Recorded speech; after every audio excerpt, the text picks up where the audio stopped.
Nicola Sturgeon lost support from staunch independence backers as a result of her lack of progress in securing a referendum. The Scottish First Minister has pushed hard for a second independence vote since the UK voted to leave the EU in 2016. Ms Sturgeon and the Scottish National Party, SNP, have argued that, given the party's dominance in Holyrood, it has the mandate to take Scotland out of the Union and back into the EU as an independent nation. After the 2019 general election, which the SNP won comfortably in Scotland, Ms Sturgeon formally requested powers from Westminster to hold a second independence referendum, but the notion was firmly rejected by the Prime Minister, Boris Johnson. Mr Johnson said, "You and your predecessor, Alex Salmond, made a personal promise that the 2014 independence referendum was a once-in-a-generation vote. The people of Scotland voted decisively on that promise to keep our United Kingdom together, a result which both the Scottish and UK governments committed to respect in the Edinburgh Agreement.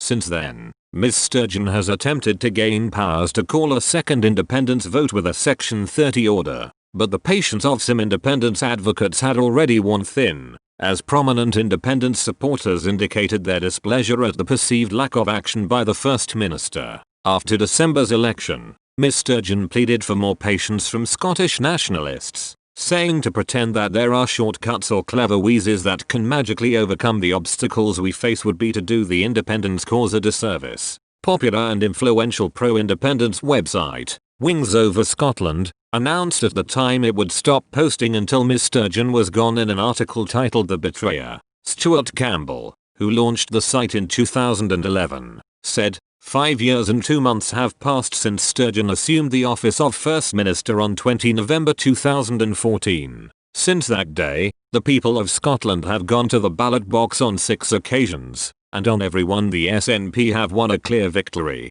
in 4 of those 6 elections, by a margin of more than 20 percentage points over their nearest opponent. And yet the party whose primary sole reason for existence is achieving independence for Scotland has taken those 6 resounding mandates in half a decade and delivered absolutely nothing with them. For all those millions of votes, Scotland is not 1 inch closer to its independence now than it was on 19 November 2014, he added. The Scottish government sat on its hands and did nothing but accumulate a pile of worthless mandates while the clock ticked down. And now Scotland stares into the abyss of another decade of destructive Tory rule. Polling last month by Panel Base shows 55% in favour of breaking with the Union, with 45% against, an exact reversal of the 2014 referendum result. But the sustained growth in support for independence will still not be enough on its own to secure a second referendum, public law expert Professor Aileen McHarg told Express Co UK. She said,